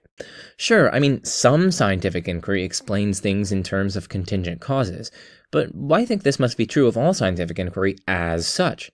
For all the argument has shown, matter-energy, matter/energy or matter-energy, may well exist of metaphysical necessity and constitute the shifting, contingent, and changing realm of particles and planets and people and pandas and so on. Now, you may have reason to think that this proposal is false, but then it is this other reason, not the argument Pruss offers, or more specifically premise 2 of such an argument, that is doing the work for stage 2. And thus, the argument, this first route that Pruss offers, itself doesn't do the work. And so, for these two reasons, for these two criticisms, I don't think the first route to agency succeeds. But perhaps the second route or third route does. So, let's move on to those. So, alternatively, one might argue that the only way to resolve the Van Inwagen problem is to posit agency in the explanation of the BCCF. Remember, the Van Inwagen problem was the modal fatalism problem. Perhaps only agential explanations in terms of a necessary being combine the two crucial features: contingency of effect, and the impossibility of asking for a further explanation of some further contingent fact. I think that this agency route, this second route, does not succeed. So, as Pruss himself points out, if one thinks that non-agential indeterministic explanations can also have this feature, then this argument will simply not impress. And nothing in the argument considered here gives us any reason to think that non-agential indeterministic explanations can't have this feature, namely being able to give rise to a contingent effect despite itself being necessary, say. Indeed, we might think that a non-agential indeterministic explanation here is superior to an agential one, for the agential one will require libertarian freedom. But libertarian freedom is of questionable coherence, and there are some formidable objections to it that have been leveled towards the very concept by many able philosophers, for example, the luck objection. And, it's not like numbers matter all that much, but according to the 2009 Phil Paper survey, less than 14% of philosophers think libertarian free will exists. I don't say any of this to disprove or evidentially disconfirm libertarianism, of course. I'm going to repeat that. I don't say any of this to disprove or evidentially disconfirm libertarianism, of course. I myself don't know if libertarianism is true, or even coherent. I genuinely don't know. That's outside of my area of research. And so I need to research it further to have a settled view. My point right now, rather, is just to invite caution here, and to emphasize that non-agential indeterministic explanation doesn't seem to face these obstacles that libertarianism does or could seem to face. But the more fundamental point here is just like, listen, this argument itself, it doesn't even give us reason to rule out non-agential indeterministic explanations, and that is precisely what it would need to rule out in order for it to succeed, and hence it doesn't succeed. So, at least by my lights. So, that's the second route. Let's go on to the third route. Finally, you can bring to bear the full panoply of design arguments available. The first cause, so this third route says, is an entity that has produced a universe apparently fine-tuned for life, containing beauty and creatures attuned to beauty, containing moral obligations and creatures aware of them, containing conscious beings with free will of some kind or other, and a universe, some of whose contents have objective functions. We have shown, let us suppose, that there is a first cause. The further supposition that the first cause is a highly intelligent and very powerful person acting purposively is highly plausible given all this data. So, the third route is essentially appealing to design-type arguments. There are a number of problems with this. Roughly, I think I'm going to bring out 3 or so. So, the first critique is that these arguments are themselves all monumentally controversial, these design arguments, that is. each of which has its own literature and mountains of papers and books on both sides. Merely gesturing towards design-like features of the effect surely won't do here. I mean, the non-theist can similarly merely gesture towards responses to such design-based arguments. So, that's my first critique. The second critique. Second, we must not commit the fallacy of understated evidence here, attending only to positive and apparently designed features of the effect. For more explanation on what the fallacy of understated evidence is, you can check out my video on moral realism and moral disagreement. Again, we must not commit the fallacy of understated evidence here, attending only to positive and apparently designed features of the effect. The first cause has produced also a universe fraught with hostility and anguish, and suffering and languishing and strife and destruction and death. Not only that, but the universe is especially apt for long, drawn-out, cruel, and wasteful processes. In particular, our universe seems only able to support the emergence of complex life by means of an evolutionary process. But such a process involves hundreds of millions of years of profound languishing, suffering, death, predation, starvation, misery, parasitism, and even seemingly poorly designed creatures. Perhaps the best conclusion about the nature of the first cause, given our total evidence, is that the cause is morally indifferent, or perhaps only aims to maximize the aesthetic qualities which emerge through strife, competition, tragedy, absurdity, comedy, repulsiveness, and the harmony of contrasts. Really, my point here is not intended to be an argument against theism, or against the design hypothesis. Rather, I am simply emphasizing that we must avoid the fallacy of understated evidence, and on our total evidence, including the nature of evolutionary arms races, perhaps it is more likely that the first cause is morally indifferent, or is particularly invested in aesthetic qualities arising through strife, absurdity, competition, and so on. Now, granted, of course, Pruss isn't considering goodness in this particular portion of the paper, but he does go on to consider it later. When I'm talking about perhaps only something which is the first cause aims to maximize aesthetic qualities, I'm actually referring to a paper which you can find in the description from Bernaf and Kodaj. I think I pronounced that right, or I hope I did, and it's called Evil and the God of Indifference. So, those are my first two responses to this third route to agency. My third response is that recall that the BCCF's explanation could run as follows. Conjunct 1 of the BCCF is explained by conjunct 2 by conjunct 3, and so on, until we reach a conjunct n explained in terms of no other conjunct, but instead explained in terms of something outside the BCCF, namely the necessarily existent first cause.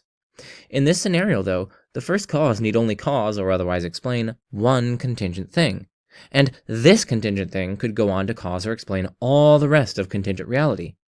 Thus, we haven't even justified the claim that the first cause is the thing that explains, or at least directly explains, the purported fine-tuning and life and moral agents and so on. This is simply not established by the contingency argument we've been considering. So, that's my third response, and those are my three responses to the third route. So, now we can move on to goodness. So, there are three different kind of boxes here. We're going to start with this box, then we're going to move on to this box, and then finally we're going to move on to this box. So, let's focus on this box here. Now, plausibly, the first cause is either good, evil, or morally neutral. But evil is, according to Pruss, either privation of, privation means absence. So evil is either a privation or absence of, or at least a twisting or distorting of goodness, such that evil is parasitic on goodness. It depends, in other words, for its existence, on goodness. But then, if the first cause were evil, it would be dependent on another. But it isn't dependent on another being first, and hence it is not evil. But this argument doesn't work by my lights. All we can conclude is that the evil aspects of the first cause, if it has them, are dependent. But that doesn't mean that the entire substance of the first cause, the entire concrete object, that is dependent on another for its existence. For all Pruss's argument has shown, the evil aspects could simply be dependent on some more fundamental aspects of the first cause. And so this argument doesn't work, at least by my lights. Now the second box. Pruss also looks at the character of the first cause's effect and argues very briefly, indeed almost certainly far too briefly to make a convincing case by my lights, that there's more good than evil, at least in the human world. He gives the example that we can assume with almost total certainty that if we ask strangers for the time, they will not look at the time and subtract 10 minutes just to make sure that we are late to whatever appointment we are rushing to. But, I don't know, at least by my lights, this just doesn't seem all that convincing. I mean, you can also put total strangers in an artificial, made-up setting and get them to play the arbitrary made-up roles of guard and prisoner, and they'll become vicious people. They'll treat each other horribly. And, moreover, exposure to propaganda can lead one to literally burn other human beings alive, or at least to condone such burning. So, I don't know, I just don't find this all that plausible. The third and last box, Pruss only argues, moreover, that he only argues against the evil first cause hypothesis, and he recognizes this. He recognizes that he only argues against the evil first cause hypothesis. Nothing he says justifies the denial that the first cause is morally indifferent, or perhaps seeks only to maximize aesthetic qualities of reality, like the ones mentioned earlier. So that's goodness. I don't think we have successfully inferred goodness, but maybe we can infer divine simplicity. Pruss argues, it is at least plausible that if something has parts, then it makes sense to ask why these parts are united. If so, then the existence of a being with parts cannot be self-explanatory. The same is true of what we might say is metaphysical parts, like distinct powers, tropes, and so on. Tropes, those are property instances, so like an instance of a property, like my redness, say. Well, I'm not really red. If we suppose that the first cause's existence is self-explanatory, rather than explained in terms of some further metaphysical principles, then we might well conclude that there cannot be any composition in the first cause. And then, yeah, okay. But, so for me, I have 8 or so replies to this. So, let's dig into those. First, this presupposes that there actually exist such metaphysical parts in the first place, something that wasn't justified. Now, granted, it's outside of Pruss's scope to justify it, but still, without justifying it, the inference to simplicity here doesn't work. Someone like William Lane Craig, say, is well within their epistemic rights in rejecting the very idea of metaphysical parts. Indeed, Craig has written extensively in justification of his view here. Second, so now we're moving on to the second thing. Second, I think I agree that if something is a complex, intricate, functionally unified composite thing, made up of or built up out of discrete entities or items, like this thing right here, then it certainly makes sense to ask why these parts are united as they are. But if our conception of parts is so broad, so liberal so as to include something like the mere possession of numerically distinct properties, for example, omniscience distinct from omnipotence, then it's not at all clear that it makes sense to ask why these quote-unquote parts are united. Third, the explanation of the unity of the first cause's parts need not be in terms, and again we're assuming this kind of liberal understanding of parts, the explanation of the unity of the first cause's parts need not be understood in terms of some external cause or explanation. Rather, we can have whole-to-part grounding. The parts and their unity is grounded in, and hence explained by, the whole concrete object, that is, the entire individual or supposit. In fact, whole-to-part grounding is a very Aristotelian idea. Philosopher Matthew Badorf has written an excellent paper on this kind of explanation of the parts of a composite object in the context of non-classical theistic models of God. You can find a link in the description. Fourth, it seems as though the unity of the parts could easily flow from one component of the thing in question. In other words, one simple component, say, of the first cause could be what explains the unity of the first cause's parts.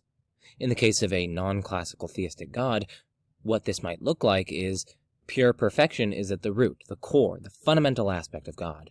And from pure perfection flows the purely positive great-making properties like omniscience, omnipotence, essential moral goodness, perfect rationality and freedom, and so on. Pure perfection is like a spring from which flows the individual perfections or great-making properties. In this case, we have one quote-unquote part, in the liberal sense of the word, that explains the unity of the first cause's parts. All the distinct properties and powers flow from, or are explained by, the simple property of sheer perfection. Once again, we have an explanation of the unity of the parts here, but nothing outside of, or external to the first cause, is explaining or causing it. My fourth response to this kind of argument is that another seemingly legitimate candidate explanation for the unity of an object's parts is that it is metaphysically necessary that they be so united. Nor is this ad hoc. X's being metaphysically necessary surely provides, or at least can provide, an explanation of why X obtains. Why do 1 and 1 make 2? Because it's necessary. Why does God exist? Because he's metaphysically necessary, and so on. Or at least that's what many people are wont to say, and it seems as though they're well within their epistemic rights in doing so. If we take the ultimate reality, be it the neoclassical theistic God or some ground layer of natural reality or what have you, to be a necessary being, the unity of its parts could easily be explained in terms of the metaphysical necessity of said unity. Now, notice what I'm not claiming. I'm not claiming that metaphysical necessity categorically precludes any further explanation. Rather, I'm simply noting that metaphysical necessity is itself a kind of explanation for something's obtaining, or at least can be. And this does seem eminently plausible, right? I mean, consider the really distinct properties being triangular and being trilateral. These are necessarily co-instantiated. And this necessary co-instantiation seems to be a perfectly legitimate explanation of their compresence or unity in something. It does seem somewhat odd to demand some sort of concurrent sustaining cause keeping these two properties together. And this plausibly generalizes to a being whose parts are all necessarily united and co-instantiated. Again, nothing in the argument at hand, that is, Pruss's line of reasoning, rules out such an explanation, or even gives any inkling of any reason for ruling it out.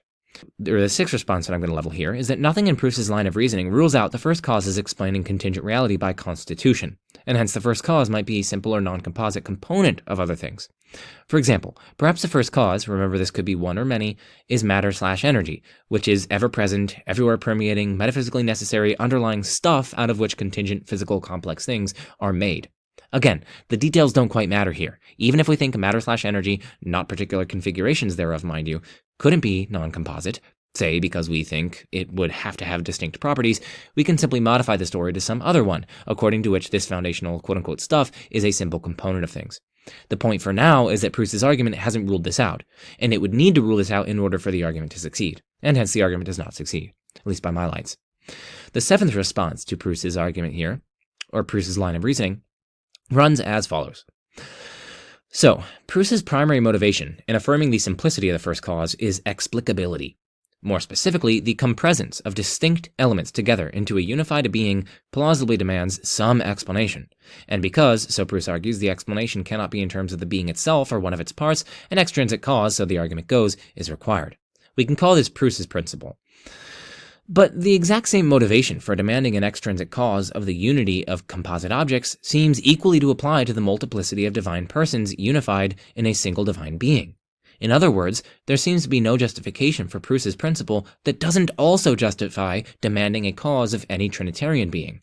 There seems to be no non-question-begging, non-arbitrary, principled way to delineate the demand for an extrinsic cause of unity in the case of things that are composites of, say, distinct attributes, or of essence and accident, or what have you, on the one hand, and, on the other hand, things within which there is a multiplicity of distinct persons and divine processions. Indeed, the fact of really distinct x's, some ontological items x, the fact of really distinct x's within a being, that is, a real multiplicity or differentiation among distinct ontological items, is precisely what requires an extrinsic cause, at least in Plotinus' view. For Plotinus, the one, so that's like the ultimate ground of being for Plotinus, it's this one, it utterly transcends all distinction and multiplicity and differentiation and so on. It's impersonal, by the way, it's not mental. For Plotinus, the one's simplicity is utterly unqualified, as Paul Gavrielic points out. At Enneads 6.9.4, Plotinus observes that the one transcends all differentiation characteristic of being. Plotinian simplicity excludes any and all multiplicity whatsoever. Anything apart from the one requires a cause for the unity of its multiplicity, differentiation, and qualification. Hence, for Plotinus, a differentiation or multiplicity of really distinct divine persons would demand an extrinsic sustaining cause.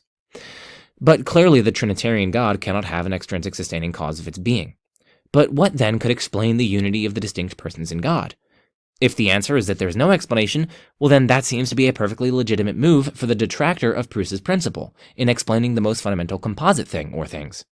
If the answer is that it's simply metaphysically necessary that there be three distinct persons unified in one God, then that also seems to be a perfectly legitimate move for the detractor of Pruss's principle here.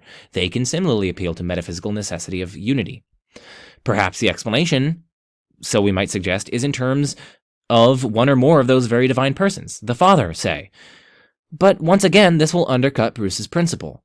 For this explanation in terms of, say, the Father, amounts to the proposal that one of the x's, from x1, x2 through xn, explains the unity of those very x's. But once this kind of explanation is granted, then it seems that the unity of the fundamental composite object or objects could be explained in virtue of one or more of its parts. If one of those very x's can explain the unity of them all, then it seems that this should equally be the case when the ontological items in question, that is, the x's, are parts. Again, in the very broad or liberal understanding of parts that Pruss is working with.